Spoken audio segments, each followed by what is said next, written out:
Mbele ya kwanza tutasoma kwanza kitu fulani hapa. Ephésiens chapitre 4 verset 11. Waefeso sura 4 mstari wa 11. Je vous demanderai de me supporter. Mtawasimu nivumilie. Vraiment, je ne connais pas prêcher. Ndio mimi sijui kuhubiri. Mais je vais quand même m'abandonner entre les mains de Dieu. Lakini nitajitoa mikono ya Mungu. Il dit ceci. Anasema hivi. Il a donné les uns comme apôtres, les autres comme prophètes, les autres comme évangélistes, les autres comme pasteurs et docteurs. Naye alitoa wengine kuwa mitume, na wengine kuwa manabii, na wengine kuwa wahubiri wa habari njema, na wengine kuwa wachungaji na walimu. Amen. Amina. C'est-à-dire c'est Dieu qui nous a donné, il nous a donné les autres comme les prophètes. Ni kusema ni Mungu ndio alitufanya hivi, alifanya bengine bakwe sawa vile manabii. Est-ce que vous comprenez? Eti mnaelewa? C'est la même chose que moi ici. Ni ile kitu moja na mimi hapa. Comme un prédicateur. Niko sawa vile mhubiri. Là vous allez vraiment me supporter. Kweli mimi mtanivumilia. Aujourd'hui c'est une journée spéciale. Leo ni siku kuu ya kipekee. Il faut aimer ce jour ici. Inadai sana kupenda hii siku. Amen. Amina. Que le pasteur soit vraiment béni. Mchungaji abarikiwe kabisa. De m'avoir vraiment donné cette occasion cet après-midi. Kwa kunipatia hii bahati jioni. D'entrer dans sa chambre à coucher. Kwa kuingia mwi chumba yake ya kulalia.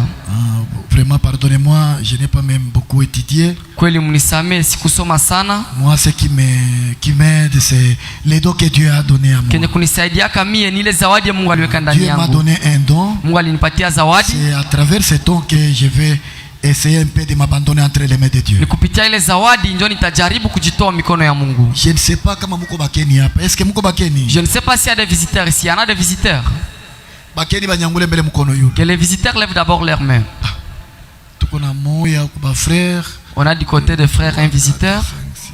Amen. Amina. Ba frère amkufanya kazi? Frère, vous n'avez pas travaillé? Aujourd'hui, je devrais prêcher à Likasi. Leo nilipashika kuhubiri Likasi. Il y a aussi une campagne qu'on a organisée à Toyota. Kuko pia kampeni walifanya kule ku Toyota. Là, je pouvais prêcher aujourd'hui. Nilipashika kuhubiri kule leo. Mais j'ai refusé. Lakini nilikatala. J'aimais vraiment de venir d'abord ici. Nilipendelea sana ukia kwanza huko. Là, nous avons beaucoup de prédicateurs. Kule tuko na wahubiri wa mingi. Si vous pouvez d'abord prendre encore un autre. Kama unaweza kwanza kubeba mwingine. Moi, j'irai à Luisha. Mie nitaenda Luisha. Et amen. Amina. C'est uniquement l'amour. Ni jutu ya mapendo. Amen. Amina. Il faut inviter les gens. Inadai kualika watu. Puisque c'est une campagne d'évangélisation. Maana ni kampeni ya kupasha habari njema. On ne sait jamais. Hatujui. Peut-être celui que tu es en train de négliger. Nadhani ule kuna mzarau. C'est celui qui tarde l'enlèvement. Tole mwenye kunafanya unyakulivu usifikie. Nous sommes comme des mécaniciens. Sio tuko sawa wale watengenezaji wa magari. Est-ce que vous êtes là? Eti mko pale? Les groupes tombent en panne. Hii moteur inaanguka. Nous sommes en train de vérifier. Tuko na chunguza. C'est quoi exactement? Ni nini kabisa? Ce qui ne va pas, c'est quoi? Nini njoo iendeke kabisa? Nous sommes comme des mécaniciens. Tuko sawa vile wale watengenezaji. Mais c'est lui le fabricateur. Lakini ule c'est le Seigneur Jésus-Christ. Bwana Yesu Kristo. Amen. Amina. Nous sommes en train de chercher de gauche à droite. Sisi tuko natafuta hii ngambo na hii ngambo. Nous avons ngambo. besoin de dernier élit. Tuko na lazima ule mchaguliwa wa Puisse mwisho. entrer. Aingie. Nous décollons. Na sisi tuende. Nous sommes fatigués. Tulishachoka. Nous voulons maintenant rentrer chez nous. Sasa kurudia kwetu. Nous avons un chez nous. Tuko na kwetu. Est-ce que vous le croyez? Eti mnaamini?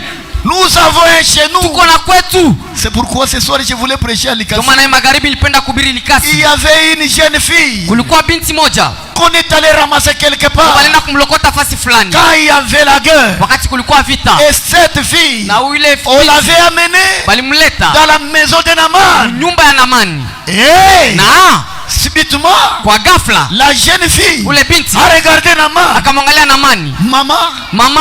Mon maître ici. Ule bwana wangu. Il est malade. Niko mgonjwa. C'est quoi ça? Ni nini? C'est la lèpre. Ni ukoma. Mama. Là chez nous. Kule kwetu. Il y a un prophète. Kuko nabii. Si vous pouvez amener cet homme. Kama mnaweza kumpeleka huyu mtu. Il sera guéri. Ataponeshwa. Est-ce que vous êtes là? Eti mko pale. Donnez les témoignages. Leta ushuhuda. Nous avons besoin. Tuko na lazima. Donnez les témoignages partout. Et nous avons Dieu. Tuko na Mungu. Dieu nous a visités. Alitutembelea. Un Dieu de l'histoire. Haina Mungu wa hadithi. Le Dieu de William Branham. C'est un Dieu vivant. Ni Mungu wa kweli. Il faut témoigner partout que nous avons Dieu. Mungu. Et cette fille Na ule binti a dit, maman, akasema, mama, si vous pouvez parler kama unaweza kumwambia avec le général ici, uongee na ujemedari, partez là chez nous. baende kule kwetu. Il y a un prophète. Kuko nabii. Et ce soir, Na hii magharibi je voulais vous dire, nilipenda nous kunyambia avons un prophète dans kuko les na camps. nabii. Est-ce que vous le connaissez Eti aussi? mnamjua pia? Nous avons un prophète. Kuko na nabii. Oh là là. Oh là là. Bantu wanashikia boka. Les gens ont peur. Ni invité muntu. Que j'invite quelqu'un. Ça peut aller. Vinaweza Tout kuendeka. est possible. Yote Ah, c'est lui qui inawezekana. croit. Kwa ule mwenye Si tu amini. es venu Kama malade, ulikuwa mgonjwa. oui, chez nous ici, Hapa kwetu. il y a un prophète. Kuko nabii. Et son nom, Na jina yake c'est William ni Marion William Branham. Marion Il Branham. est notre prophète. Kuko nabii wetu. Pas seulement notre Hapana prophète. tu nabii wetu. Les prophètes Nabii. du monde entier. Kwa ulimwengu Il mzima. est un prophète Iko nabii. du monde entier. Kwa dunia mzima. Quand Naman est allé, Wakati Naamani alienda. vous êtes là. Mko pale? Vous êtes là. Eti mko pale? Je voulais tout simplement vous saluer. Nilipenda tu Vous kumsalimia. êtes là.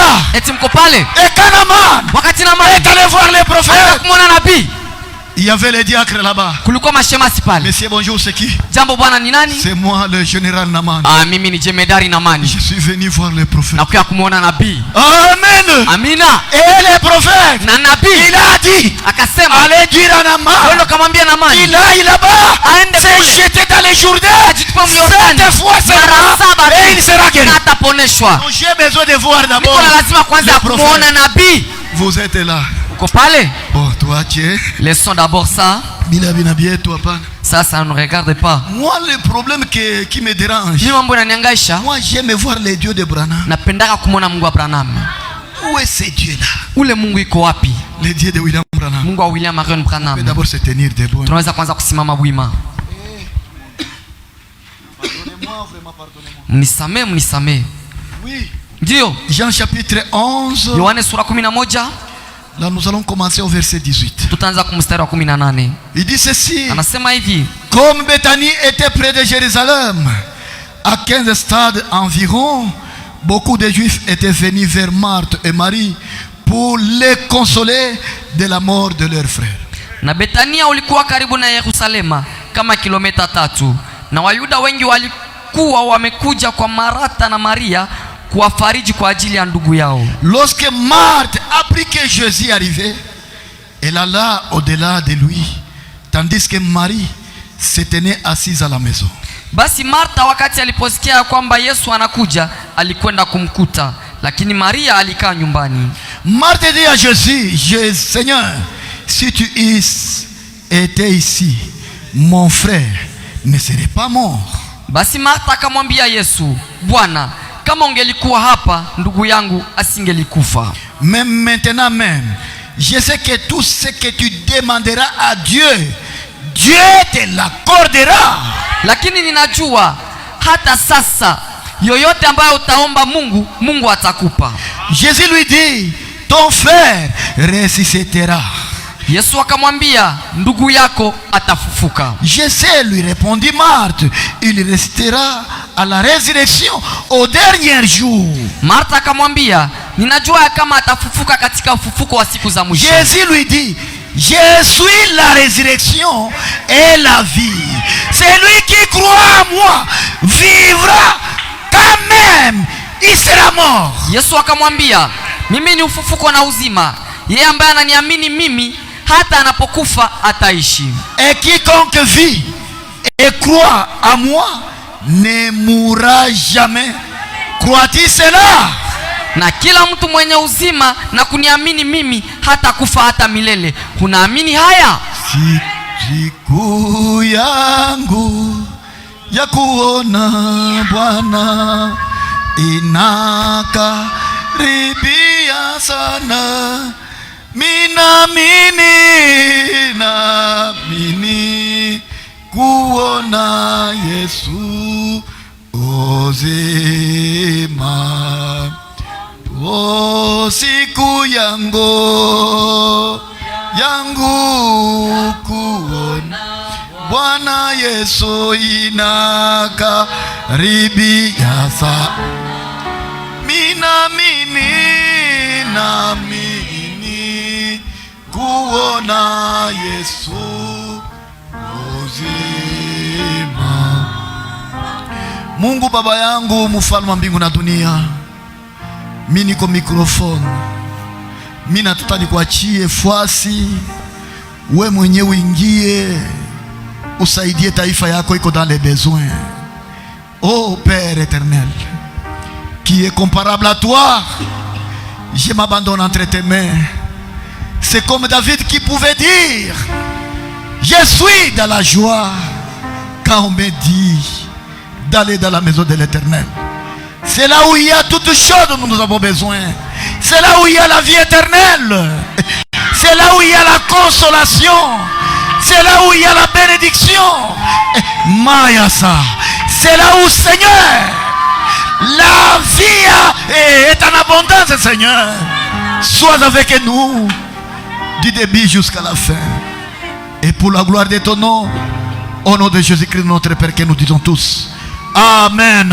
Amina. On peut d'abord taper les mains pour la gloire de notre Dieu. Merci. Je vous invite de vous asseoir. Que le Seigneur vous bénisse. Que le Seigneur vous bénisse. Soyez vraiment dans la joie. Nous sommes en train de chercher la dernière brebis. Pourquoi? Puisque nous sommes fatigués avec ce monde ici. Nous voulons maintenant rentrer chez nous. Oui, notre Père est allé nous préparer. Amen. Une place. Là où il est, nous y serons aussi. L'un de ces 4 matins, nous allons rentrer chez nous. Ici nous sommes des pèlerins. Alléluia. Nous avons un chez nous. C'est où ça? C'est au ciel. C'est pourquoi la vie, c'est Jésus. Il est la vie. Il est la résurrection. Il est toute chose. C'est pourquoi frère Branham, il dit, il y avait un frère qui s'appelait Tony Isabel. Il était un diacre dans Branham Tabernacle. Mais cet homme, il avait besoin de trouver les chemins qui pour aller au ciel. Vous êtes là. Il était entré dans une vision où son. Alléluia. Alors, cet homme-là, Tony Isabel, il cherchait les chemins qui peut l'amener jusqu'au ciel. Puisqu'il était fatigué, maintenant, on cherche les chemins. Il est tombé devant le pasteur qui portait les toges. Pasteur, j'ai besoin d'aller au ciel. Montrez-moi les chemins. Alléluia. Amina. Et c'est passé. Il a dit, Tony, tu as demandé une chose difficile. Moi ici, je suis en train de prêcher la Bible. Mais le problème du chemin, moi je ne connais pas. Je voulais vous dire ce soir, il y a beaucoup de pasteurs qui sont en train de prêcher sans connaître ce qu'ils sont en train de prêcher. Nous devons prêcher quelque chose que tu connais très bien. Je vais vous présenter les Jésus que je suis en train de marcher avec. Alléluia. Vous êtes là. Il va entrer en scène. Amen. Amina. Celui-ci c'est mon fils. Je suis venu avec lui. Et il y a aussi un jeune ministre, le frère Trésor. Il m'a aussi accompagné. Frère Trésor, tu es où? Tu peux d'abord te tenir. Que le Seigneur vous bénisse beaucoup. Merci. Et alors Tony, le pasteur a dit, moi ici, le problème du chemin, moi je ne connais pas. Regarde là devant. Il y a un homme. Vous pouvez aller lui demander. Et quand Tony est allé devant ce pasteur qui était toujours vêtu en toge, il lui a demandé, pasteur, est-ce que tu peux me montrer les chemins? Quoi? Tony, tu veux dire quoi? Les chemins? D'aller où? Je voulais aller au ciel. Vraiment je suis fatigué. Il dit, moi ici. Ah non. Si tu peux me demander de chanter là, je peux chanter puisque je connais bien. D'ailleurs je suis en train de chanter. C'est passé. Il chantait. Maintenant pour lui montrer les chemins. Non. Mais Regardez-moi. Uniangalie. Vous voyez là? Unaona kule? Là au sommet. Kule kumulima Il y a un homme. kuko mutu. Et quand Tony Na wakati a regardé, aliangalia, il a vu un akaona bouton mtu mfupi qui était vêtu à Kobo. kufala kobo. Il est allé. Akaenda. C'était qui? Ilikuwa nani? C'était votre frère. Ilikuwa ni ndugu yenu. Est-ce que vous êtes là? Eti mko pale? Eh, messieurs, Ndugu, vous c'est Branham. Hein? wewe ndio Branham? Il dit oui, c'est moi ici. Ndio njoo mimi huyu. Que veux-tu que?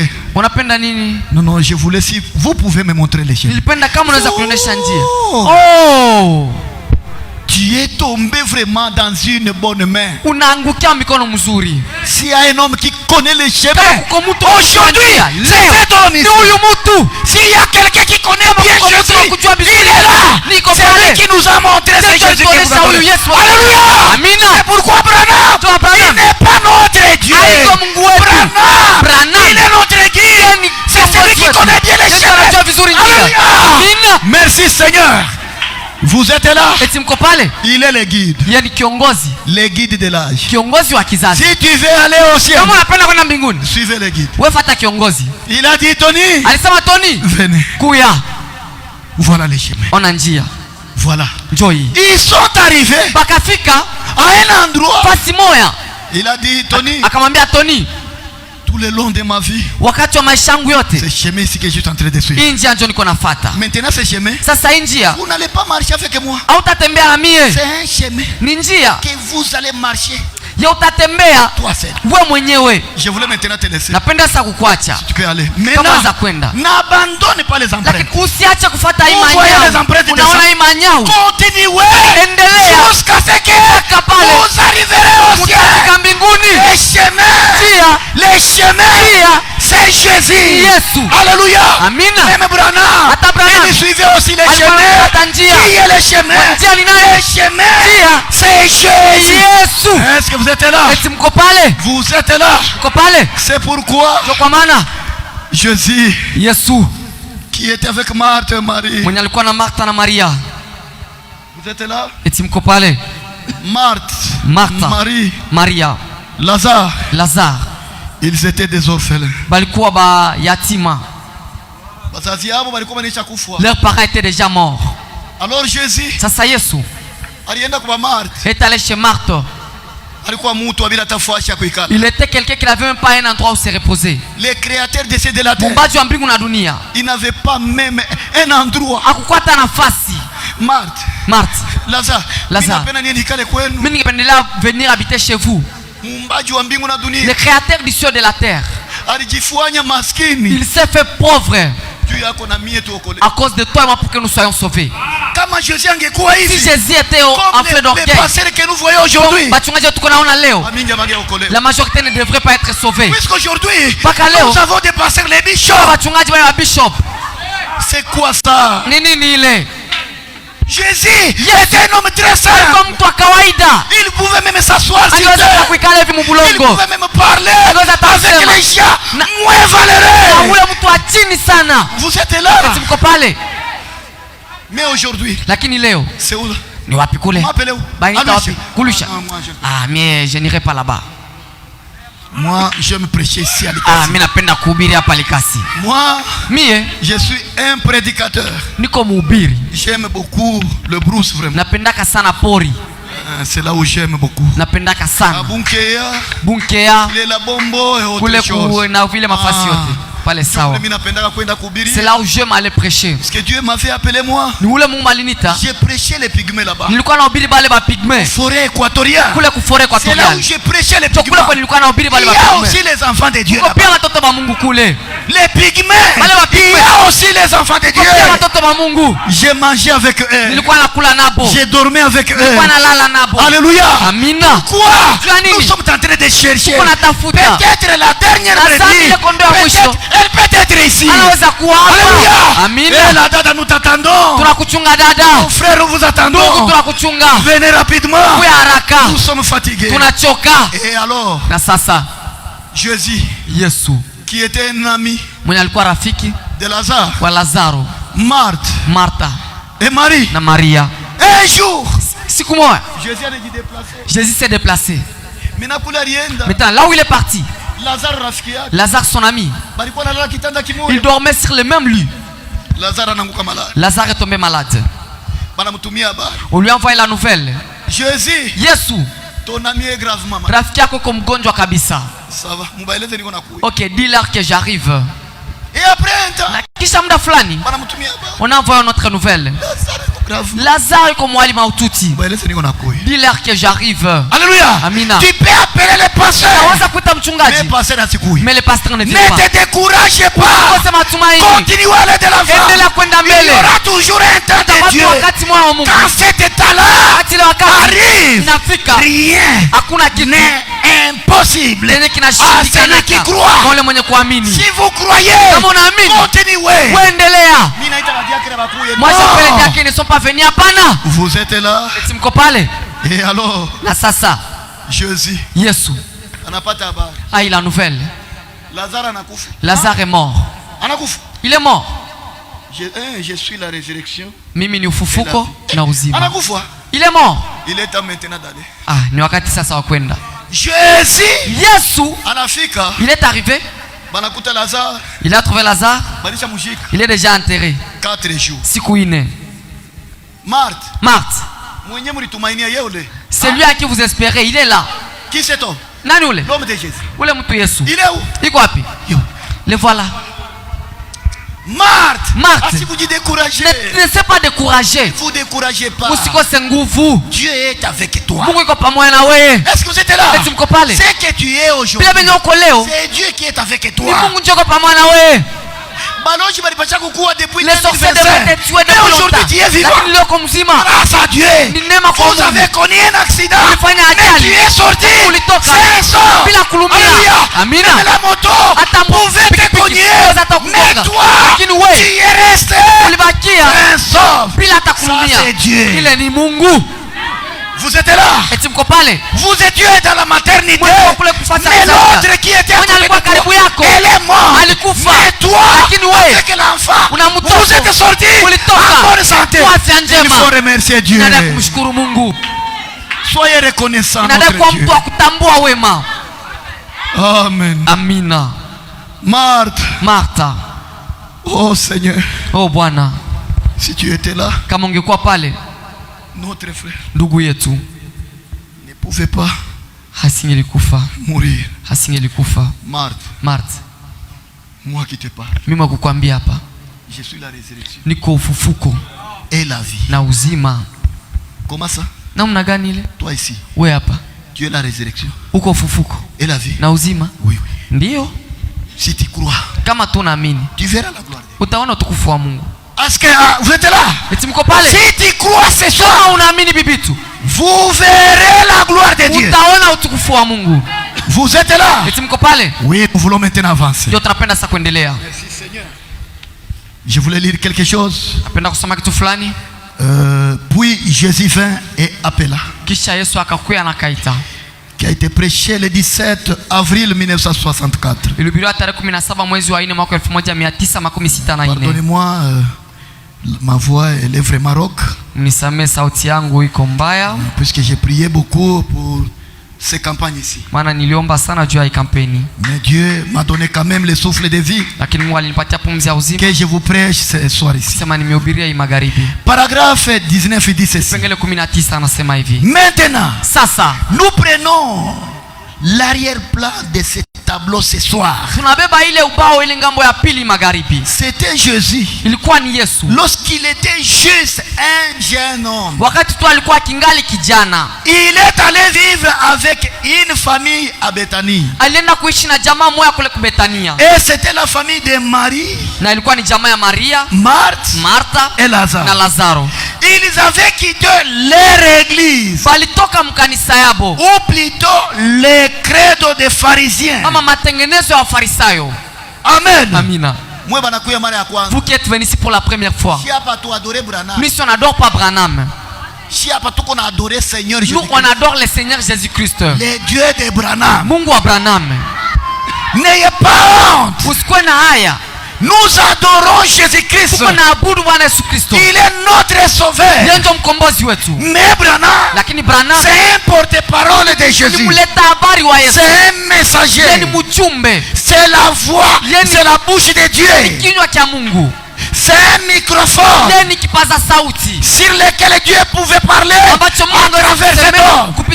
C'est pourquoi un prophète, il est la bouche de Dieu. Quand Dieu voulait parler, il utilise toujours un prophète. Et le message que je vous prêche, c'est un message qui a été prêché par cet homme. Il est le prophète de l'âge. Il est le prophète du monde entier. Là, je le confesse.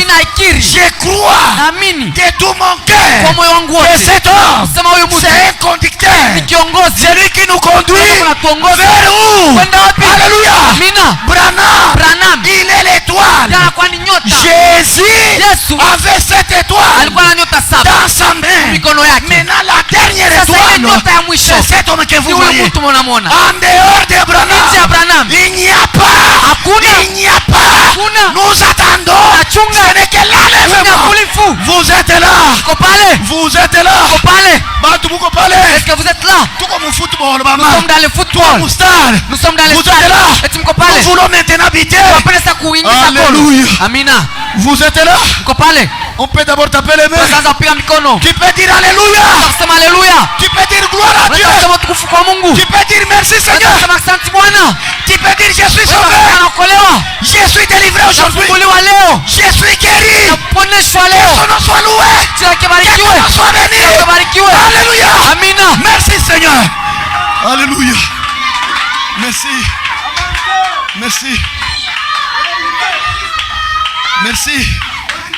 Accenti. Ils avaient quitté leur église. Ou plutôt les credos des pharisiens et des sadducéens. Ils s'étaient liés d'amitié avec Jésus. Qui est un ami de Jésus ici? Ah, vous êtes là? Les amis de Jésus. Que Dieu vous bénisse. Il y a des amis ici. Que Dieu vous bénisse. Les amis de Dieu. Les amis de Dieu. Un homme est devenu aujourd'hui l'ami de Jésus. Néhémie qui vous parle. Je suis l'ami de cet homme. Est-ce que vous êtes là? Néhémie qui vous parle. Je suis un ami de cet homme. Quand lui parle, il parle. Quand lui parle, il parle. Alléluia. Amina. Oh, banduku niende wapi? Je ne sais pas qu'est-ce que vous êtes là. Je me sens vraiment bien. Alléluia. Amina. Il s'était lié d'amitié avec Jésus. Elle avait invité chez eux. Et Lazare était son ami intime. Il faut être un ami intime de cette église. Soyez un ami intime du pasteur. Soyez un ami intime des diacres. Nous avons besoin des amis. Pas des hypocrites. Des vrais amis. Les amis de ce message. Vous êtes là? Et non quelqu'un qui rigole avec toi, mais à l'intérieur il prépare d'autres choses. C'est comme la semaine passée, il y a 2 semaines, j'ai été empoisonné. C'était la dimanche là. Quand je suis terminé à prêcher, il y avait 2 sœurs qui se sont organisées. Ils m'ont amené les jus avec les biscuits. Et on avait déjà trinqué là-bas. Moi, comme j'étais fatigué, en quittant la chair, quand je suis entré dans le bureau, c'est pourquoi diacre. Pourquoi les diacres? Les diacres ne sont pas distraits comme ça. Les diacres sont souples. Les diacres. Papa, pardon. Hein? Papa, pardon. Diacre, pardon. Pardon. Papa, tu as cité seulement nous les diacres. Merci beaucoup, papa. Ce n'est pas vous. Il y a d'autres diacres. Le Seigneur bénisse. Ils étaient distraits. Maintenant, avant que je quitte la chair, la sœur est allée rapidement. Elle a mis les secrets sur la table. Moi j'étais déjà fatigué. J'ai ouvert les secrets, j'ai bu. En buvant, un ami est venu. rafiki mwana anakuya. Tu es en train de boire le poison. Uko nakunywa sumu. C'est le poison. Ni sumu? Na les effets ont commencé mukanisa. Tu es là? Uko pale? Alléluia. Amina. Comme nous avons une écriture dans la Bible. Sisi tuko na maandiko mbiblia. Allez partout les morts. Nafasi yote mdunia. Allez partout les morts. Nafasi yote mdunia. J'ai prêché le message. Allez partout les morts. Nafasi yote mdunia. Prêchez la bonne nouvelle. Hubiri habari njema. Amen. Vous êtes là. Mko pale. Vous connaissez cette écriture. Unajua ile andiko. Bama misi yaingie banduku. Moi je suis pas encore entré. Tutatoka à 20h, il n'y a pas de problème. Même à 20h on va quitter kuna mambo. Oui, c'est la fête qui commence. Karamu inaanza. Oui, c'est la fête. Ni karamu. Mimi nasikia butamu hapa. C'est la fête qui commence. Merci Seigneur. Alléluia. Je me sens vraiment bien. Najisikia mzuri. Parce que Dieu m'a sauvé. Mungu aliniokoa. Mlipaswa kwa kunilia. Vous devriez aller pleurer. Mais Dieu a dit. Lakini Mungu alisema. Même le travail que tu as. Je ne peux pas t'abandonner. Siwezi kuacha. J'ai encore à faire avec toi. Ninaenda kufanya na wewe. J'ai fait une semaine. Nilifanya juma. Si quelqu'un t'empoisonne, la personne là te haït. Seulement comme on attend là, le poison c'est une mauvaise chose. Mais Dieu m'a déjà montré même les serres. Je suis leur pasteur. Kisi ni mchungaji wabo. Je veux faire quoi? Tafanya nini? J'ai dit à notre ami. Naambia rafiki yetu. Que ton nom soit loué. Jina lako barikiwe. Toutes choses qui nous arrivent. Yote vinatufikia. Vous êtes là. Eti mko pale. Même la maladie que tu as. Hata magonjwa yenye uko nayo. C'est lui qui a permis que ça t'arrive. Même la pauvreté que tu as. Hata maskini uko nao. C'est lui qui a permis. Est-ce que vous êtes là? On peut dire Alléluia. Tuanza kusema Alléluia. Gloire à Dieu. Kwa Mungu. Merci Seigneur. Bwana. Alléluia. Amina. Ah là là là là là. Je me sens vraiment bien. Najisikia mzuri. Là, je me sens bien. Najisikia mzuri. Et Marc 16:15. Marko 16:15. Et puis il leur dit, akawaambia, allez par tout le monde. Kwendeni katika ulimwengu mzima. Prêchez la bonne nouvelle. Kuhubiri habari njema. À toute la création. Kwa kila mtu. Celui qui croira et qui sera baptisé sera sauvé. Ataokolewa. Mais celui qui ne croira pas sera condamné. Atahukumiwa. Voici. Muone. Voici. Muone. Est-ce qu'il y a les croyants ici? Waaminifu hapa. Papa, est-ce qu'il y a les croyants? Waaminifu hapa. Sans distinction. Bila kutia mbalimbali. Est-ce qu'il y a les croyants? Ati kuko waaminifu hapa. Sans distinction. Bila kuachanisha. Qu'il soit une femme. Uko mwanamke. Ama mwanaume. Cette promesse. Hii ahadi. Ça nous comme à nous tous. Natuangalia sie wote. Nous sommes concernés. Tunaangaliwa na les femmes. Hata mwanamke. Elles peuvent aussi prier pour les malades. Pia kuombea mgonjwa. Ça je le crois de tout mon cœur. Naamini kwa moyo wangu wote. Est-ce que vous croyez comme moi? Eti mnaamini sana mie? Est-ce que vous croyez comme moi? Mnaamini sana mie? Même les femmes. Hata mwanamke. Dieu vous a donné l'autorité d'imposer les mains. Ya kuweka mikono aux malades. Wagonjwa. Ce n'est pas uniquement tu pour les hommes. Même les femmes. Vous pouvez aussi imposer les mains aux malades. Et les malades seront guéris. Et ce soir, celui qui est malade, au nom du Seigneur, celui qui est malade, au nom du Seigneur, celui qui est malade, au nom du Seigneur, soyez libérés. Soyez libérés. Alléluia. Merci Seigneur. Merci. Merci. Merci. Ah, passa. Mchungaji, donne-moi l'onction. Unipe upako. Merci Seigneur. Merci. Il dit. Anasema. Il dit. Anasema. Il dit. Anasema. Voici. Muone les signes. Maalama. Qui accompagneront. Yenye itasindikiza. Ceux qui auront cru. Wale wote wataamini. Voici. Muone. Les signes. Maalama. Vous les gens du message. Dieu nous a donné des signes. Les gens du message. Dieu nous a donné des signes. Où est le Dieu d'Abraham? Le Dieu qui ressuscitait. Mais je voulais vous dire ça. Le Dieu est là. Il est ici. Est-ce que vous voyez ça? Merci Seigneur. Merci Seigneur. Oui. Jésus, merci. Continuez d'abord. Il dit, anasema, voici le miracle muone maalama qui accompagneront yatasindikiza ceux qui auront cru. Wale wataamini à mon nom. Kwa jina yangu ils chasseront les démons. Watafukuza pepo chafu. Ils parleront de nouvelles langues. Watasema kwa lugha mpya. Ils saisiront des serpents. Watagusa nyoka. S'ils boivent quelques breuvages mortels, kitu kya kuua, ils ne lui feront point de mal. Bibaya. Ils imposeront les mains aux malades. Et les malades seront guéris. Le Seigneur, après leur avoir parlé, fit à lever au ciel.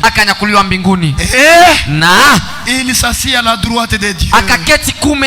Et ils allèrent prêcher partout. Le Seigneur travaillait avec eux.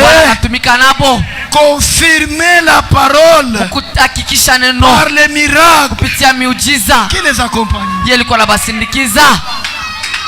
Le message de frère Branham, c'est un message de miracle. Moi, quand j'avais commencé à prêcher, j'ai prêché en babouche avec des lambeaux. Les petits français que je suis en train de parler, c'est grâce au message. C'est grâce au message avec le Saint-Esprit. C'est celui qui m'inspire. Quand vous me trouvez avec les gens, moi je ne connais pas parler le français.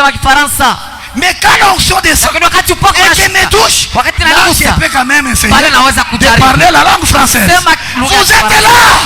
Voilà les dieux des miracles. Voilà les miracles qui accompagneront. Voilà les miracles qui accompagneront Théophanie Tabernacle. À mon nom, vous chasserez les démons. Au nom de Jésus, vous imposerez les mains aux malades. Et les malades seront guéris. Frère, nous avons un Dieu de miracles. Puisque j'ai une chose, je ne sais pas comment je peux la maîtriser. Puisque notre église, au mois d'octobre, nous allons totaliser 4 ans. Mais le Dieu que je prêche ici, on m'avait beaucoup ingéré à Likasi. Vous êtes en train de suivre cet homme, il est il vient au village, très loin. Il ne connaît pas même prêcher vraiment en français. Tapi mafou. Les dieux, ayez confiance à Dieu. Même ce soir, si tu passes des moments compliqués, ce que je voulais vous conseiller, ayez confiance à ce Dieu. Ayez confiance. Même si vous manquez les habits, venez à l'église. Il y a un moment, il y a un temps pour toutes choses. Aujourd'hui, tu es en train de marcher en babouche, mais tu ne connais pas votre destinée de demain. Aujourd'hui, on peut t'ingérer même dans les quartiers. Qui est cet homme? Le pasteur qui est donné Élysée. Il est qui d'abord? Cet homme, il ne connaît rien. Mais ce que je voulais vous dire, ayez confiance. Ayez confiance à ces dieux de ce message. Je l'ai moi-même expérimenté. C'est un Dieu véritable. Oui, le Dieu que je vous prêche, oui, c'est Jésus qui a dit, je suis la résurrection et la vie. Pour dire, je suis la solution de ton problème. Il est la solution. C'est pourquoi Moïse lui a dit, Seigneur, vous m'envoyez aller libérer les enfants d'Israël. Ils vont me poser la question, quel est ton nom? Il a dit, je suis m'envoyé. Et je voulais vous dire ce soir, les Jésus m'a envoyé ici. Merci. Si tu es malade, même le sida, je voulais vous dire, les Jésus m'a envoyé. Allez même à Bungu Bungu, demandez à notre cheftaine, la maman là, la maman Virginie, elle va vous dire. Ils sont en train de prier, c'est quelle église? Elle prie dans l'église Neno. Va demander. Nous avons un Dieu. Pas un Dieu de la photo, non. Pas un Dieu de la photo. Pas un Dieu de la colonne de feu. C'est ça Dieu. Non, nous devons faire sortir la colonne de feu. Questionner. Vous êtes là. Maya. Merci Seigneur. Merci Jésus. Merci Jésus. Oh là là, je continue. Et Jésus demeurait avec eux. Alléluia. Il avait vu accomplir bien des choses. Ils avaient tellement confiance à lui qu'ils lui ont simplement donné leur vie tout entière.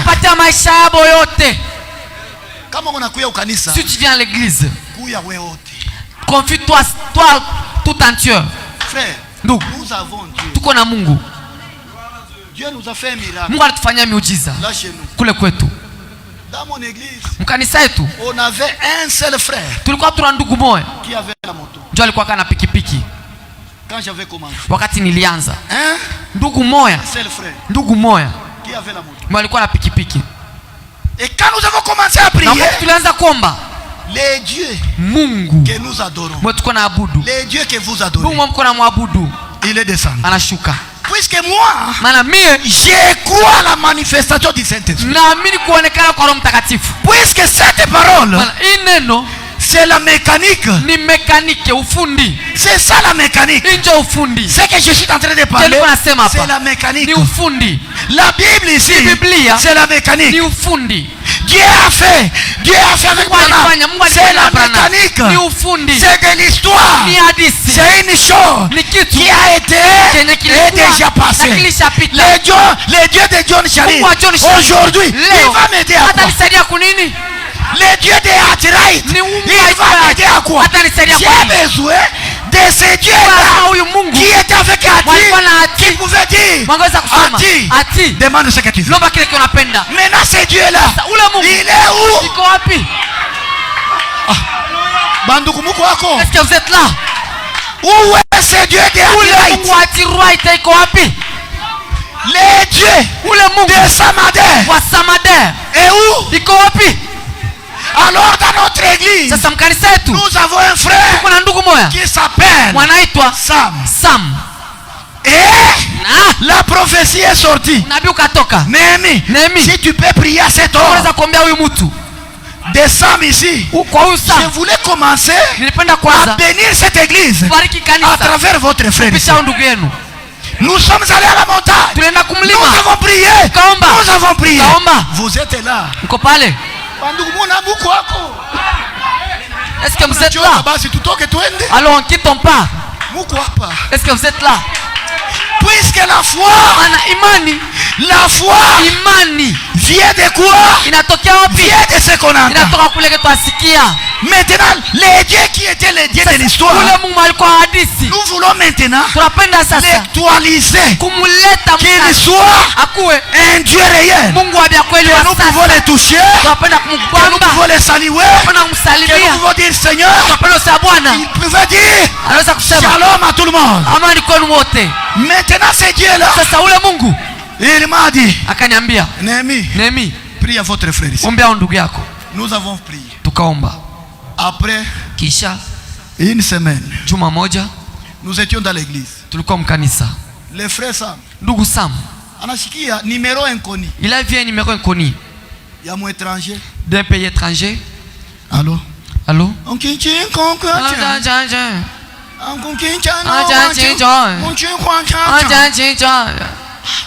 Chinois, mais Chinois, je n'entends rien de ce que tu dis.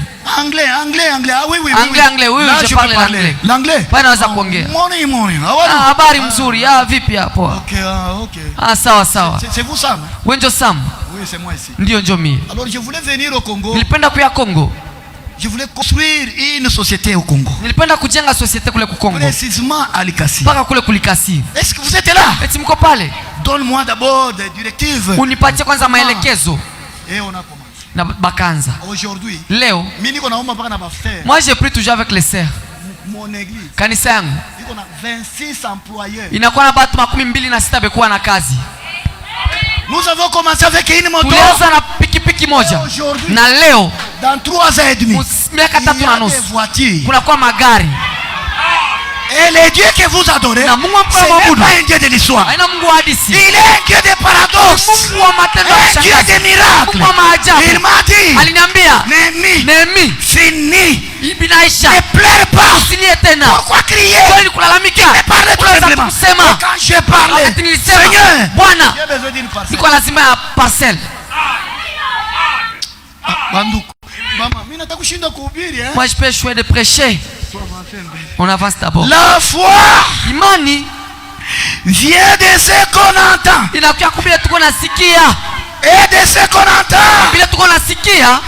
De la parole de Dieu. Martha, je suis la résurrection et la vie. Martha répondit, Seigneur, je le sais que mon frère sera ressuscité au dernier jour. Martha, c'est que je te moi que tu vois ici, c'est ça même la résurrection. Si tu crois, si tu crois,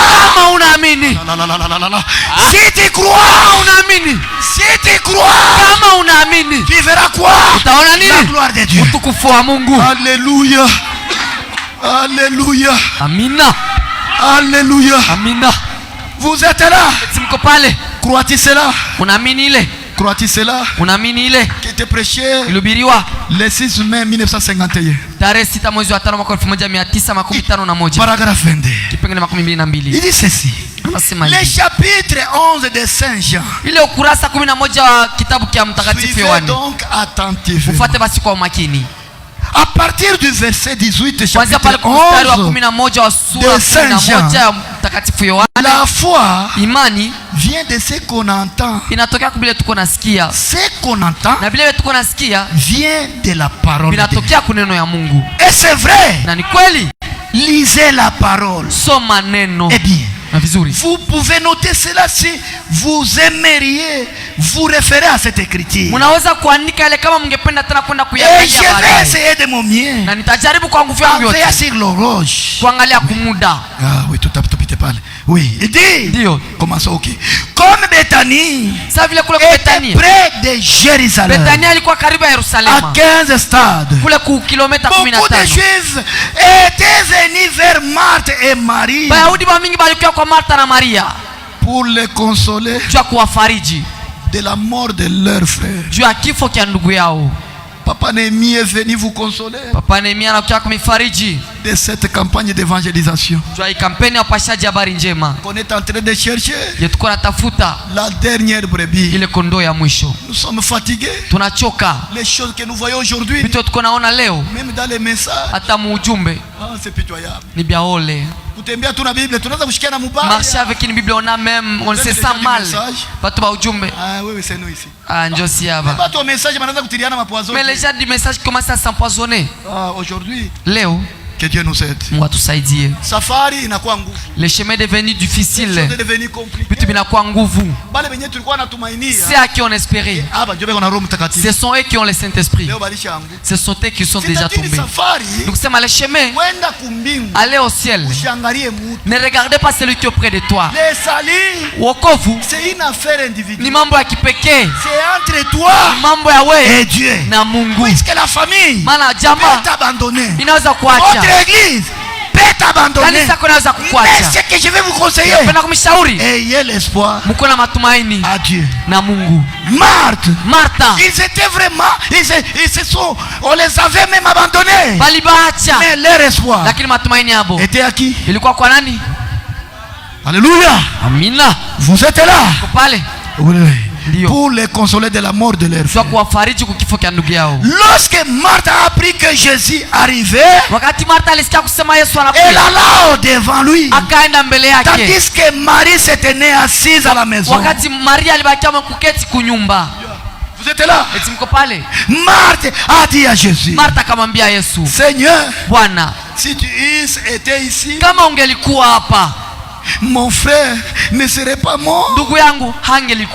Mais maintenant même, Je sais que tout ce que tu demanderas. Marthe avait la foi. Puisque la foi vient de ce qu'on entend. Ayez la foi. La vie que tu as ce soir, c'est Dieu qui te donne gratuitement. Même dans les travaux, dans votre emploi là-bas,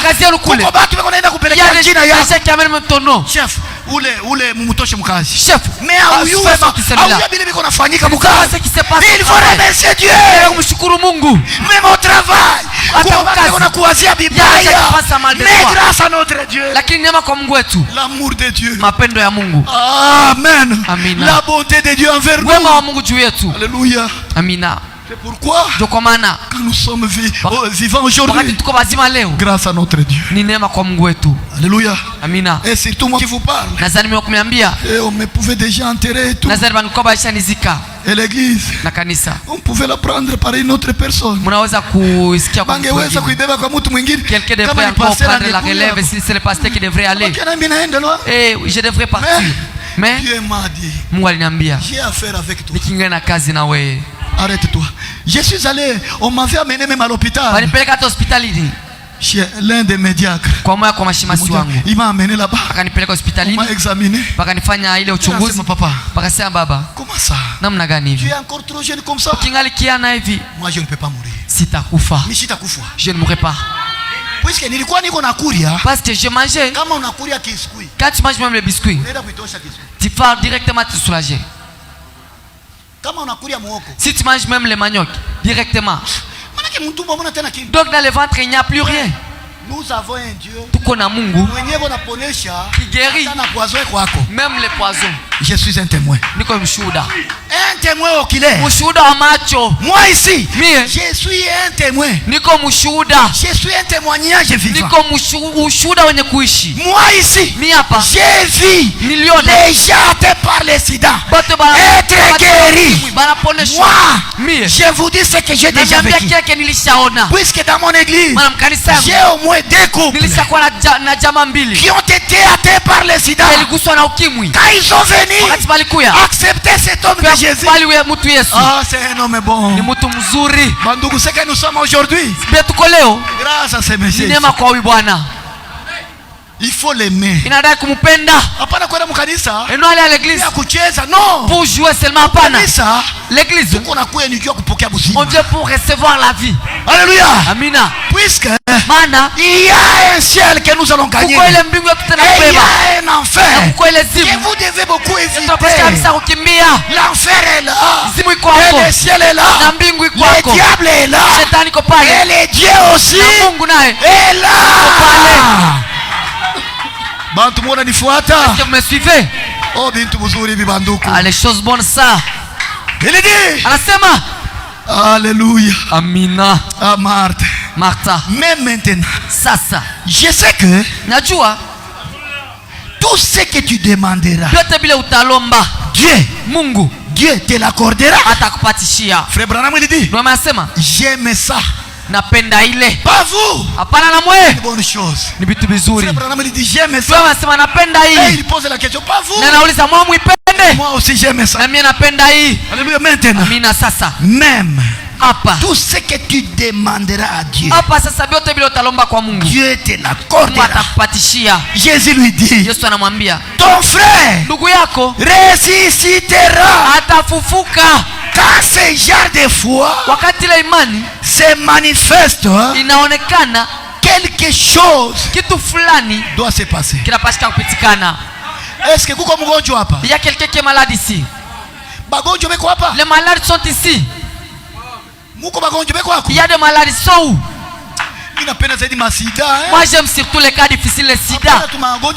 Et non les maux de tête. Umwembele sa sida. Ne voyez les sida. Ça vile mwanamke ashizale. Comme une femme stérile. Quand même ile ni makaa. Là d'abord ça ce sont des cas. Il y a des semaines. Kuna kwa juma mbili. Dans notre église. Kanisa yetu. Il y a une sœur qui est venue me demander. Kuko dada alikuwa kuniuliza. J'ai besoin d'un enfant. Baba niko na lazima mtoto. Que je suis entré au mariage. Tanya naingia kundoa.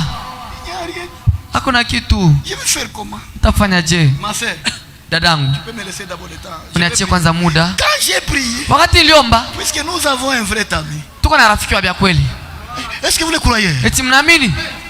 Quand j'ai prié, wakati naomba, cet homme, huyu mtu, il m'a dit, ananiambia, Néhémie, prenez tout simplement la Bible, chukua tu Biblia, enveloppe votre esprit, uiweke na ile kitambala yenu, donne à votre sœur, mwambie mumpatie ile dada yako. Elle va mettre cette Bible ici, ataweka hii Biblia dans son lit, pale kwa kitanda yake, pendant 3 jours, siku 3.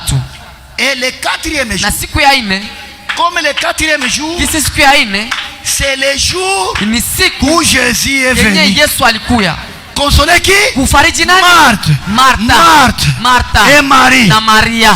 Vous l'avez enterré où? Mulimuzika wapi? C'était le 4e ilikuwa ni siku ya ngapi? Le 4e jour. Siku ya 4. Pourquoi 4? Jua nini 4? Il y a un mystère là-bas. Kuko siri pale. Pourquoi 4? Jua nini 4? Il y a un mystère. Kuko siri. Vous êtes là? Mko pale. C'est comme Shadrach, Meshach et Abednego. On les a jetés dans la fournaise. Et après, en regardant les rois, mais nous avons jeté combien?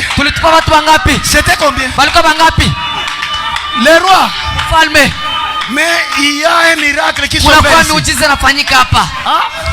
Ils sont déjà morts. Ils sont vivants. Mais nous voyons un miracle. Au lieu de 3 personnes qu'on a jetées, il y a la 4e. Qui est cet homme? Alléluia! Qui est cet homme? Qui est cet homme? Qui est cet homme? Qui est cet homme? L'homme de Galilée. L'homme de Galilée. L'homme de Galilée. Qui touche là où tu es. Reçois la guérison. Reçois la guérison. Reçois la guérison. Alléluia. Amina. Merci. Merci Jésus. Moumsaïdi Dada, merci. Zai. Gloire à toi. Merci Seigneur. Merci. Alléluia. Amina. Ah papa, njoo hivi. C'est comme ça dans ton église il y a le fait. Maman m'a diminué quoi. Je sens vraiment ni on appelle bouquet. Que je saute. En tout cas, munisaidie. Vraiment aidez-moi. Je vois comme si je peux sauter. Je veux marcher sur les bras. Alléluia. Quand l'onction me saisit, je peux même marcher. J'ai le droit de tout mon cœur. Aujourd'hui c'est votre jour. Alléluia. Amina. J'ai donné la Bible à la sœur. Elle est allée avec. Akaenda nayo. Dieu a dit. Mungu akasema. Le 4e jour, siku ya 4, vous allez amener votre sœur ici. Mutabeba huyu dada yenu à l'hôpital. Kwa hospitali. Et le 4e jour, na siku ya 4, nous avons pris la sœur. Tukabeba dada. Nous sommes allés avec elle. Tukaenda naye à l'hôpital mama. Kwa hospitali mama. Mufanye vile matest ya grossesse. Faites d'abord vos tests de grossesse. Oh, mimba ya 3 jours. La grossesse de 3 jours. Mais si vous êtes venu avec elle à l'hôpital, on l'a soignée ici, mais elle n'a plus rien. C'est Dieu qui nous envoie. Et il dit testez d'abord la sœur ici. On a testé. Banampima. La sœur est grosse. Dada kuna ujauzito. Qui est cet homme?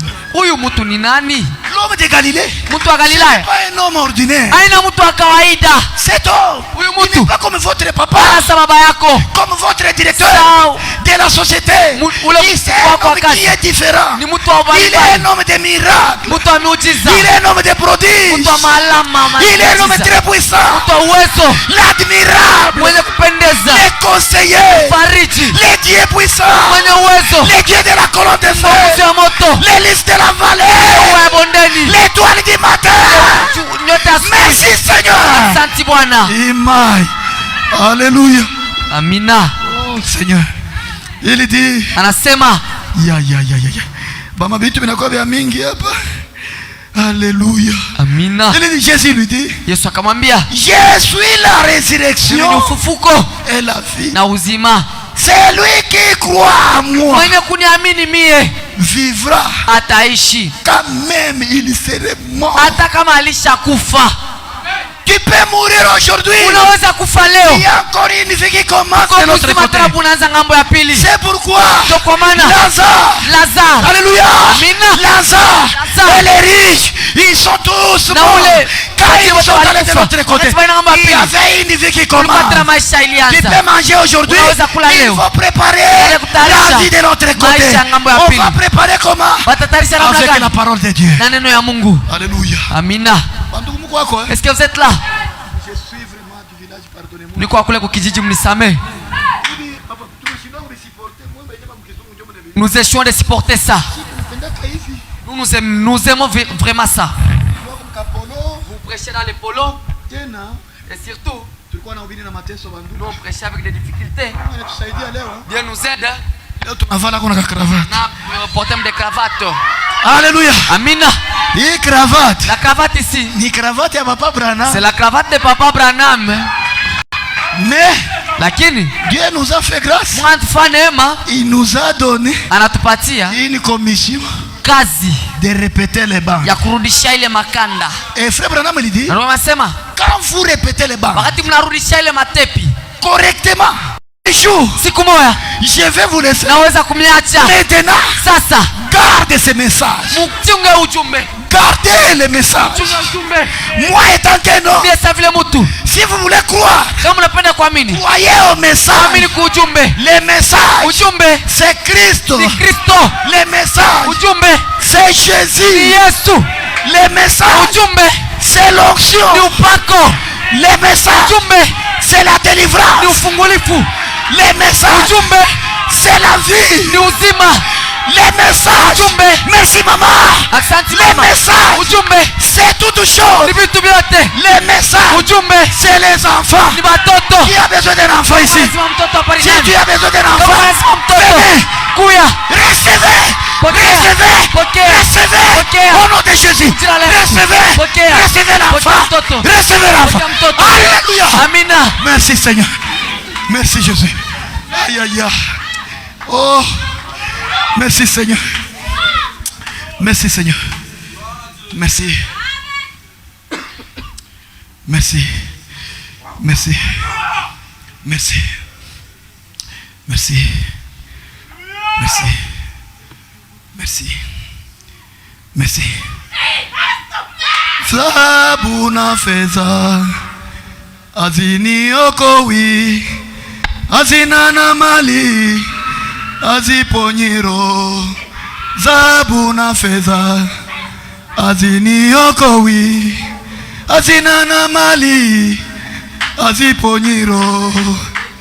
Yesu we uliye mwingi wa rehema, unayepumzisha wenye kulemewa, unasamehe wenye kuwa na dhambi, kwa kuwa wewe ni Mungu wa mapendo. Kuokoa kuko mikononi mwako, ushindaji uko mikononi mwako, uponyaji uko mikononi mwako, kwa kuwa wewe ni Mungu wa mapendo. Merci, continuez d'abord. Asante, tuendelee kwanza. Aïe aïe aïe aïe. Aïe aïe aïe. Bwana Yesu nakupenda, Mwokozi wangu kanifungua minyororo ya maovu ya shetani. Hapo zamani nilipokuwa sikujui, alituokoa kutoka dhambini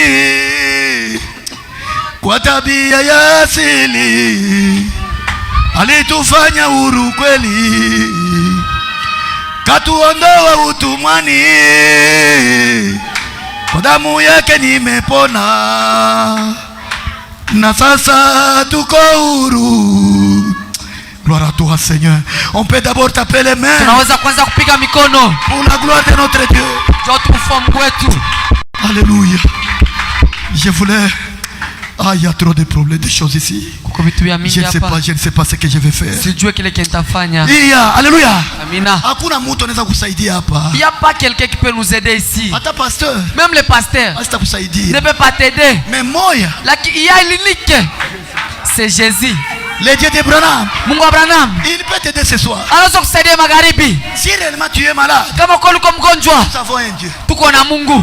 Chez nous, Kwetu il y a un prophète. kuko nabii, Et ce prophète, na nabii il nous a montré alituonesha un vrai Dieu Mungu wa que kweli. nous devons adorer. Tunapaswa Et kumwabudu. ce Dieu, Na ule Mungu, son nom il s'appelle jina lake anaitwa le Seigneur Jésus-Christ. Bwana Yesu Kristo. Les Jésus, Yesu les vivants, mwenye kuishi, l'étoile du matin, ile nyota ya asubuhi, les commandants suprêmes, ule kamanda mkubwa, les capitaines, ule kapiteni jemadari à 5 étoiles, mwenye kuwa na nyota 5, c'est Jésus. ni Yesu. Si tu es dans les besoins, Kama kwa mambo tu peux dire unaweza kusema Jésus, Bwana, Jésus, Bwana, Jésus, Bwana, aide-moi Seigneur. unisaidie Bwana, Jésus, Bwana, Jésus, Yesu, aide-moi Seigneur. unisaidie Bwana.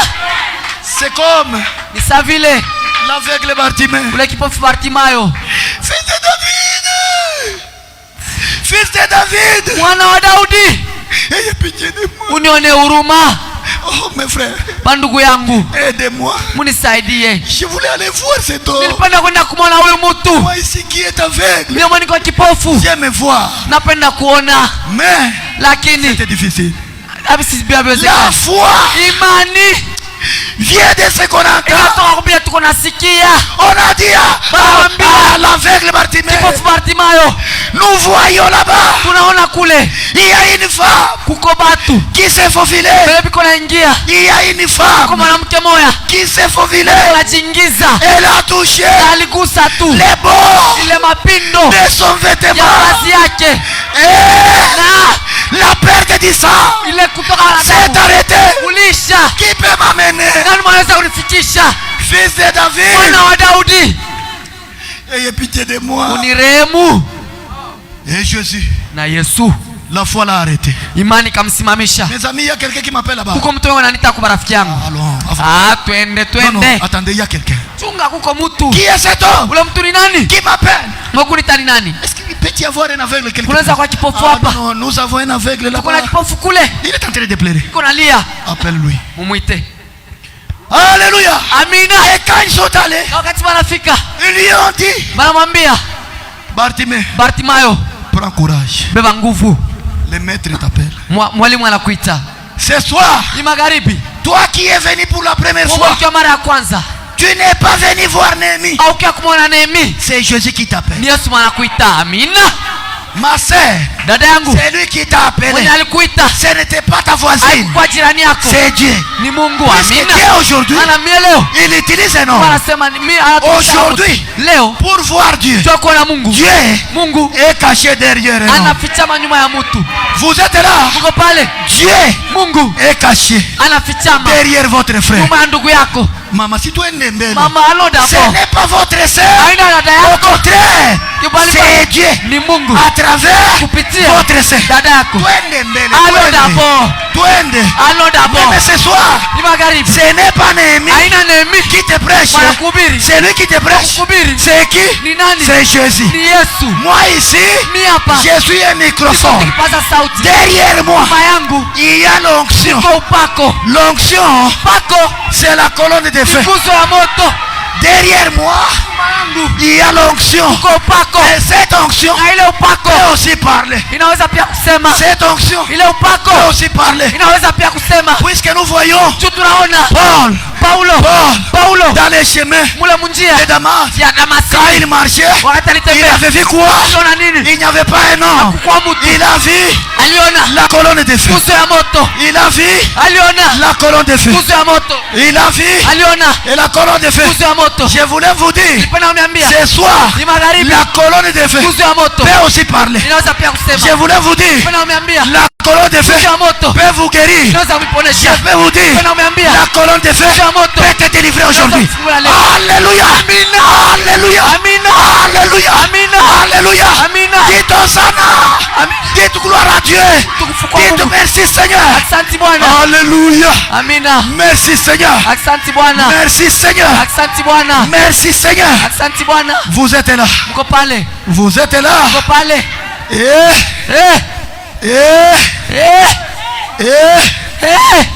L'offrande de farine. Ile toleo ya unga qui était prêché le 10 mars 1960. Ilihubiriwa tarehe 10 mwezi wa 3 mwaka 1960. Paragraphe 31. Kipengele 31. Je voulais arrêter. Mais il y a encore quelque chose que je voulais vraiment arriver. Nous sommes presque à la fin. J'aimerais que toi qu'on a trouvé avec les kystes, nous avons un Dieu au temps présent. Avant que nous puissions quitter ici, je voulais upoke délivrance. J'aimerais que tu reçoives ta délivrance. Oui. Puisque moi je suis en train de répéter les bandes. Et à travers ces bandes, derrière ces bandes, il y a une vie. Ah, Martha, je suis la résurrection et la vie. Si tu crois à moi, tu verras la gloire de Dieu. Si vous croyez ce soir à Jésus, votre vie va changer. Si vous croyez, votre vie va changer. Nous, dans notre famille, nous sommes 27 personnes. Moi, je suis vraiment le dernier. Derrière moi, il y a 3 personnes. Mais quand vous regardez dans ma famille, aucune personne n'a pas eu le diplôme. Mais moi, avec le message de Branham, Dieu m'a donné même un diplôme. C'était comment? Écoutez-moi bien. C'était comment? Dieu m'a donné cette capacité. Je ne sais pas comment je vais vous expliquer. Alléluia. C'était la nuit. Dieu m'avait donné un papier des questions pour les examens d'État. Et j'avais écrit, quand je suis entré dans la salle, c'était le même réponse. Ah, il faut aimer Dieu. Je voulais arrêter. Écoutez. Paragraphe 31. Il y a un vieux proverbe.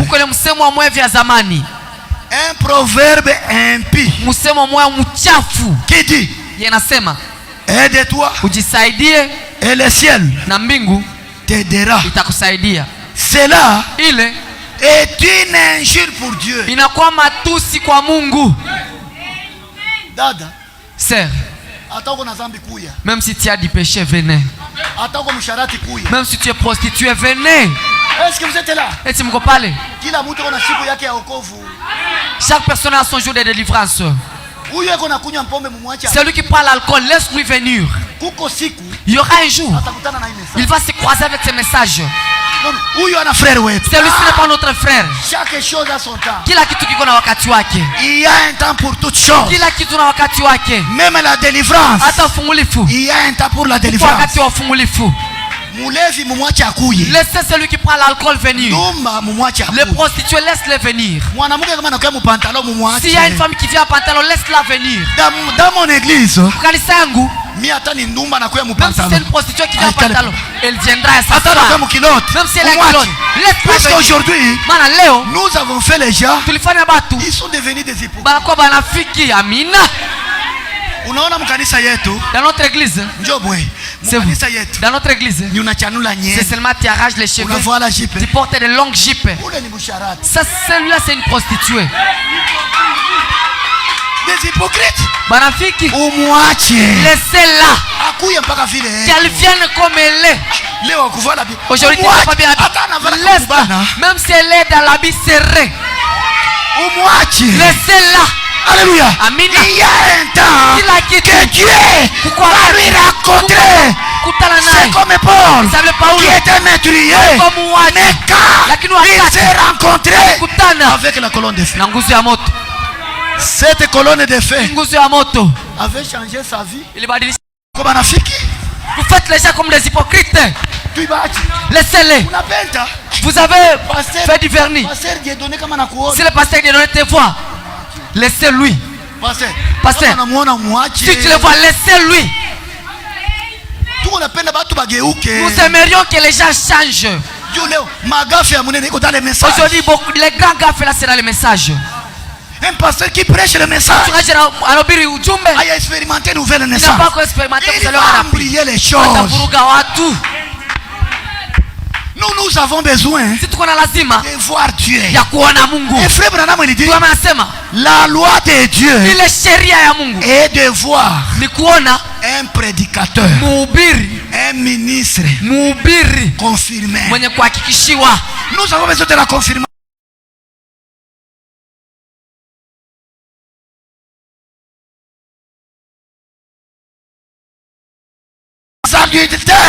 Derrière la chair.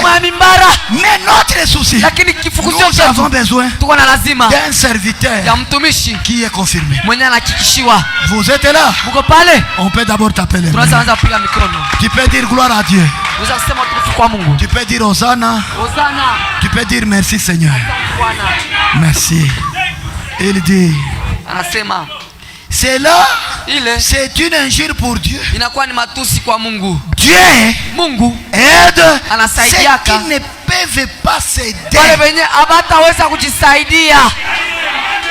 Frère, ce soir, si tu es ivrogne, va comprendre l'alcool. va l'envie d'aller prendre l'alcool, va prendre. Si tu as besoin de chanvre, allez. Papa, ne bloquez pas les gens. Votre pasteur, le pasteur Dieu ne nous aidera jamais. Laissons Dieu nous aider. L'aide de Dieu, c'est l'aide vraiment le plus meilleur. Vous êtes là.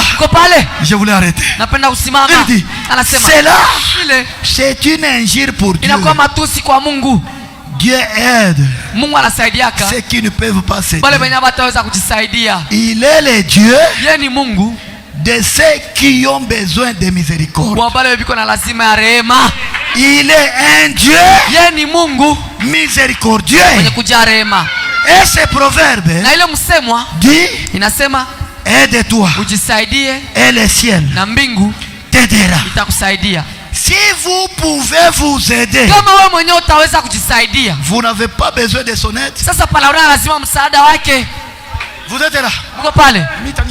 Moi, à partir d'aujourd'hui, je ne peux plus prendre l'alcool et je ne peux plus fumer. Mais la nuit, Jésus ne change pas. Jésus ne change. Est-ce que la personne a déjà crié?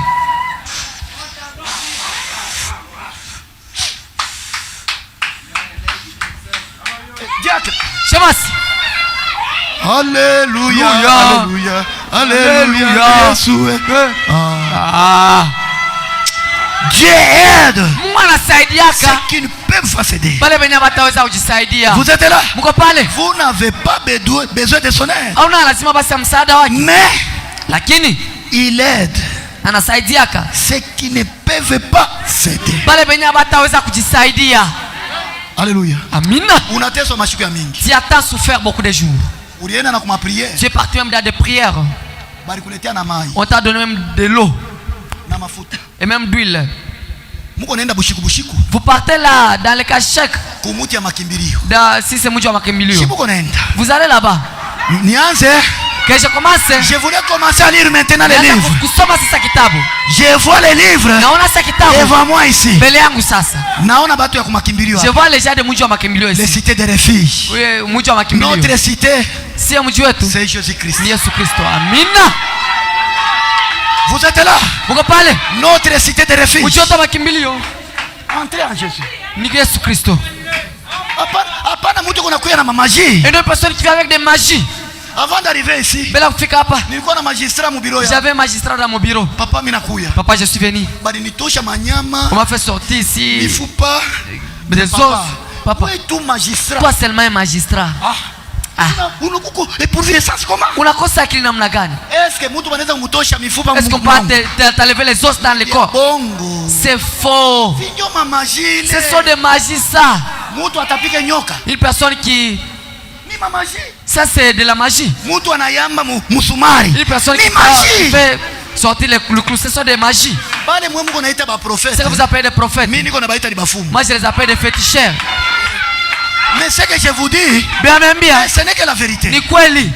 Puisque j'ai reçu chez moi nilipokea kwangu 3 sœurs badala tatu des muti wa makimbilio là-bas. des réfugiés. Oui, je vais dire ça. Nitasema C'est ile la parole de Dieu. neno ya Mungu. Moi je sais, Mina c'est jua. lui qui est derrière moi. Nyuma yangu Il est le plus fort iko wa nguvu que celui kwa ule qui est dans ce monde. ile kwa mwili dunia. Puisqu'aujourd'hui, Mpaka leo les gens batu sont aveuglés biko bipofu avec des miracles. na mamiujiza. Les miracles du Na diable. miujiza ya shetani. Shetani Le diable anaweza kukuprofetize peut te prophétiser na siku ile ulizalika. même le jour où tu es né. Papa, mimi bila vita ni shisha. Moi ça ne peut pas me stupéfier. Imaginez-vous, Imaginez ba prophète benu. vos prophètes. Bwana Mungu anasema, Ainsi dit l'Éternel. Élisée, ule bibi uko naye. la femme que tu as, Mungu anasema na bibi yako. Dieu dit ce n'est pas ta femme. Bibi yako Ta femme, ni bibi wa administrateur. c'est la femme de l'administrateur. Chez nous, Quoi tout? nous avons un prophète. Tuko na nabii. Les prophètes, Nabii c'est la bouche de ni Dieu. kinywa cha Mungu. Pas un prophète Hapana nabii. qui sème des troubles, Mwenye kunaleta des vurugo. confusions Vurugo. dans les gens. Mubatu. Unaona imalo aliko na. Kwa la maladie que tu as. Wewe uzale. Toi tu ne mets pas au Ni monde. mama wako. C'est ta maman. Ça va. Vizuri. Ça va. Ça va. Alors moi j'accepte. Nakubali. Après, Kisha. Bongo. C'est faux. Puisque un prophète, Bana nabii s'il voulait t'aider, kama anapenda il va kusaidia te donner la solution. atakupatia masuluhisho. Moi je ne suis pas là Mimi sina pour pale prophétiser kuleta et unabii te laisser en cours de na route. kuacha barabara. Non, Hapana. moi je n'aime pas Sipende ces prophéties. kuleta unabii, Prophétiser quelqu'un kuleta unabii wa et le Mungu laisser. na kumwacha. Quand tu me prophétises, Wataleta unabii, donne-moi la solution. unipatie majibu. Unasema ni mama, Jidike sema mama, ni mama. sema mama. Ninaitika. Maintenant nifanyeje? Que je fasse quoi? Nifanyeje? Que je fasse quoi? Mama wako njoo alikula buzazi. Nifanyeje? Que je fasse quoi? C'est comme une sœur dans notre église. Sasa vile dawa mwa mkanisa wetu. Elle a fait au mariage 7 ans. Alafanya miaka 7 kundoa. C'est une femme des militaires. Ni bibi wa askari. De Moura, du Kamura. Wa kule kukaa Mura. Elle est venue dans l'église. Anakuja mkanisa. Dieu a dit, Mungu anasema, je vois ta maman. naona mama yako Elle est en train de regretter à Goma. iko nanungunika kule kugoma. J'ai dit, Seigneur, Kasema Bwana, ne nous laissez pas dans la confusion. usituache mvurugo. Elle est en train de regretter quoi? Iko nahuzunika juu ya nini? Une sœur Dada moja s'est élevée. akainuka. Néhémie, Nehemi, je vois. naona On avait pris cette femme ici. bali mbeba mwanamke Cet homme Bwana n'avait pas donné quelque chose à sa maman. akutoshaka mali kwa mama C'est la yake. raison pour laquelle Ndio ile asizale huyu. ineme pa monde. C'est vrai. Ni kweli ile? Frère Crispin, Ndugu Crispin, bibi yako ulimisha. ta femme si est-ce que tu as bien doté? Hapana papa, si mumvita Non ule papa, tunakimbia. seulement dans la guerre là on a fui. Tout est sana maombi. Amen. Tu nous fais peiner avec la prière. Tafuta enveloppe. Cherche l'enveloppe. 200 000. 200 000. Mama. Mama, Moi ici qui vous parle. mimi nakuambia hapa. Elle est à Goma. Iko Goma. Mama. Mama, Tuko na dada Noela. nous sommes ici avec la sœur Noëlla. Dada Noela bali mupelekea mari. Est-ce qu'on a doté pour la sœur Noëlla? Hapana. Non. Tuko napenda mbele tukutumia mbele 200 Nous 000. aimerions d'abord t'envoyer 200 000. Mungu anasema huku. Dieu dit ici, Huko na tompola. tu es en train de Ndio, regretter. papa. Oui papa. Nous avons envoyé cet argent. Tulituma ile makuta. Moins d'un mois. Akukwenea mwezi moja. Dada anapata mimi. La sœur a conçu. Et aujourd'hui, Na leo nous avons un bébé. tuko na mtoto. Mumuulize muroko yake wa frère. Dashara. La Vous sœur pouvez Shara. l'appeler. Anamjua. Elle est là. Niko pale. Elle est dans mon église. Niko mkanisa yetu. Mumuite dada. L'autre témoignage est là. La Ah, sœur. oh mama, uko hapa? Vous êtes là? Oh, si yeye huyo. Elle est là. Dada Noela na mtoto. La sœur Noëlla n'a pas un enfant. Si tuliombea dada Inès. On a prié pour la sœur Inès. La semaine passée, Juma iliyopita. nous l'avons amenée à l'hôpital. Tulimpeleka hospitalini. Déjà grosse. Pale ashakuwa na mimba.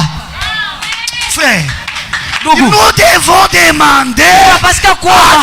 où est le Dieu de ce Mungu message? ayi ujumbe iko wapi? Le Dieu de ce message. Mungu ayi ujumbe. Je voulais maintenant terminer. Napenda sasa kumaliza. Maintenant, le Dieu de ce message. Mungu ayi ujumbe sasa iko wapi? Le Dieu de ce message. Mungu ayi ujumbe. Il est où? Iko wapi? Il est où? Iko wapi?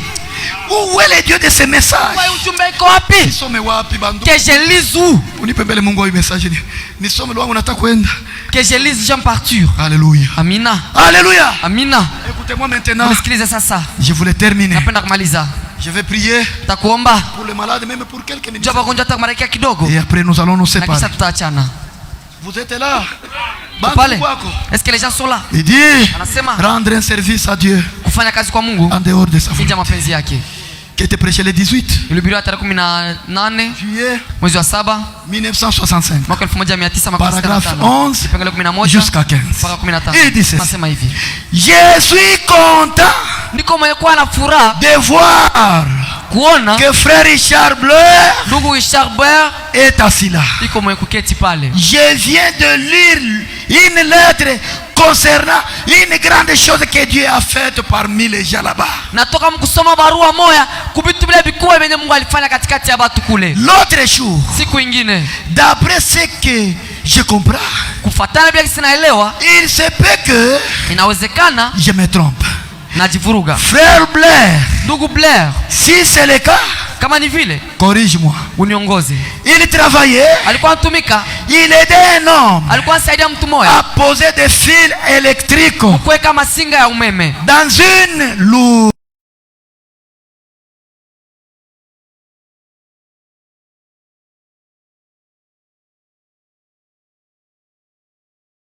Ils ont interverti quelque chose. Et d'une manière ou d'une autre, cela a passé les courants dans l'eau là où se trouvait un des petits garçons. Ok, je voulais déjà arrêter d'écouter quelque chose.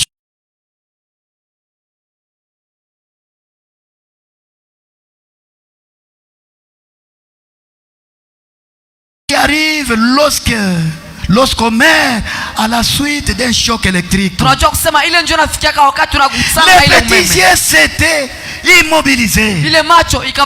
Ses dents s'étaient resserrées. Maintenant écoutez. Ses frères étaient vraiment alarmés. Ses frères était vraiment alarmé. Frère Blair a dit qu'il a songé à m'éteindre quelque part.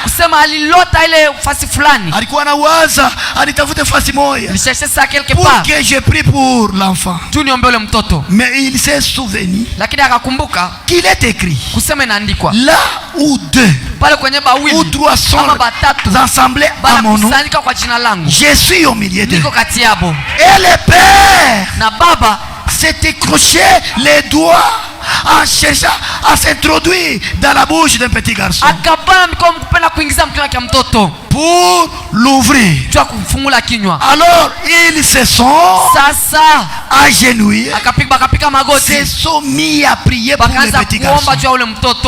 Et celui-ci est revenu à la vie. Cet enfant qui était mort, c'était le frère qui se sont réunis. Alors un frère s'est souvenu d'une écriture qui dit que là où deux ou trois qui sont rassemblés à mon nom, je suis au milieu d'eux. Alléluia. Vous êtes là. Vous êtes là. Vous êtes là. Et c'est vrai. Frère Blair est de nos frères fidèles d'ici. Oh, le petit garçon est ici. Ok, là, voyez-vous les résultats?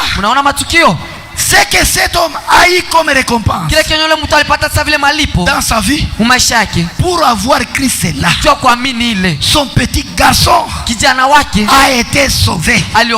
Eh bien, Dieu avait là ses fidèles serviteurs pour frère Blair et les autres pour prier en faveur de ce garçon. Lorsqu'il s'est trouvé dans cet élan, lorsque quelque chose arrive, souvenez-vous que vous êtes les enfants de Dieu. Là où deux ou plus sont réunis à mon nom, je suis au milieu d'eux. Et il est aussi écrit, il est un secours qui ne manque jamais dans la détresse. Et si jamais il y a eu une détresse. Ce petit garçon étendu là, mort sur le sol à cause d'un choc électrique qu'il avait traversé. Nous remercions donc Dieu ce matin de tout notre cœur pour ces choses qu'il accomplit pour nous. Pour terminer, que Dieu bénisse aussi ces hommes fidèles. Que Dieu bénisse aussi ces hommes fidèles lorsque lors d'une urgence. Tout comme urgence. Nous sommes dans l'urgence. La campagne, c'est une urgence. Que Dieu vous bénisse beaucoup. Il dit, lors d'une urgence, c'est le moment de compter sur Dieu. Lors d'une urgence, celui qui est malade, il est à maintenant de compter sur Dieu. Celui qui est malade, venez maintenant. Mon frère, celui qui a besoin d'être sauvé ce soir ici, venez rapidement. Ule unapenda kuokolewa, Yesu Kristo akusaidie awe Bwana na Mwokozi wako. Occasion yoi, ni wakati ya urgence. Usirudie vile ulikuya. Uliingia mwenye zambi, hapa unatoka na wokovu. Écoutez, vous êtes là. Celui qui est malade, venez. Celui qui a besoin du baptême, venez. Bale kuna besoin ya baptizo, mukuye. Ule kuna besoin ya baptizo, akuye. Ule kuna besoin ya matunzo, akuye. Mukuye mbele, mukuye. Ule kuna besoin ya matunzo, kuya. Na ule kuna penda kumwamini Yesu Kristo. Leo ni siku yako. Je ne suis pas venu au hasard. C'est Dieu qui m'a envoyé. Merci Seigneur. Merci Seigneur. Merci.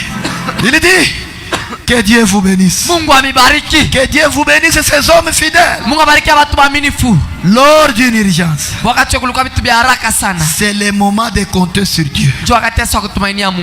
Comptez sur lui et soyez en harmonie avec lui avant que l'urgence arrive. Si tu es malade, si tu es bloqué quelque part, même dans les affaires, c'est le moment maintenant de compter sur Dieu.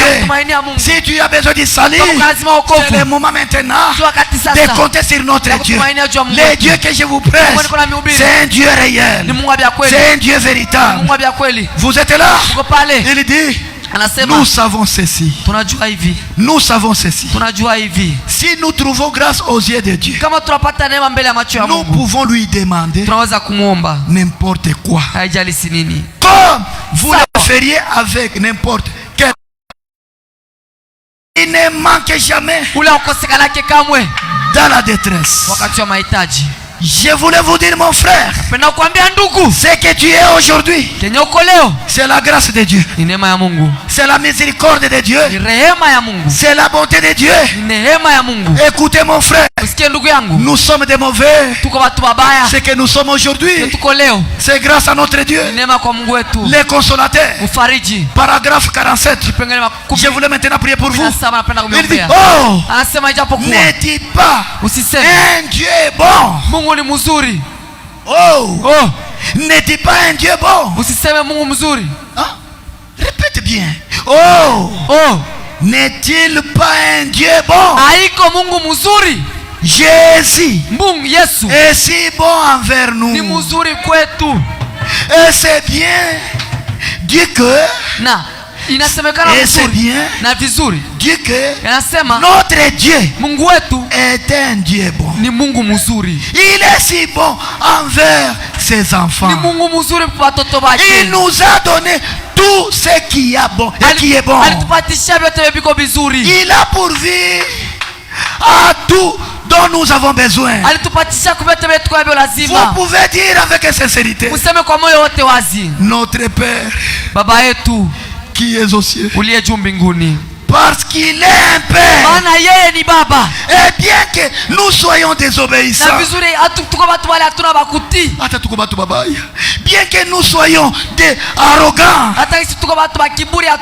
il pourvoit toujours à nos besoins, sans distinction. Que nous soyons bons ou mauvais, il nous donne la nourriture à manger. des habits à porter et une maison où habiter. Oh, il est vraiment bon.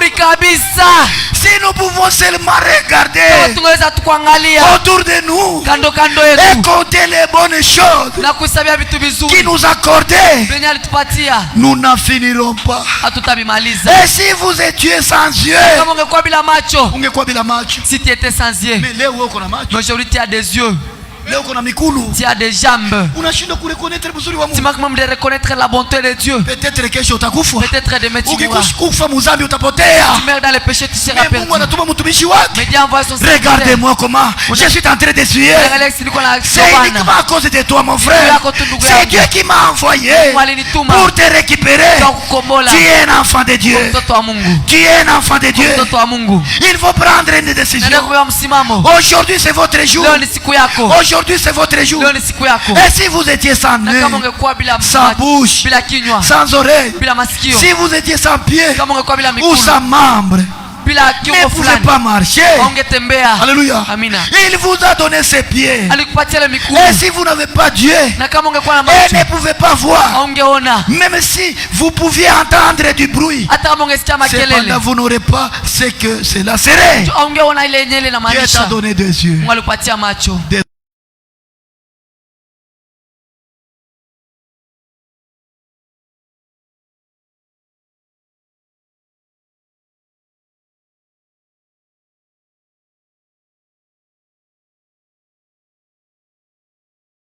À la parole que nous venons d'écouter, mon frère, ma frère, bien-aimé, il est venu, tu es malade, vous n'avez pas encore accepté Jésus-Christ, puisqu'il est la résurrection et la vie. Que pensez-vous de Jésus? Qu'il soit crucifié. Qu'il soit crucifié. Que pensez-vous de Jésus? Il est là pour toi.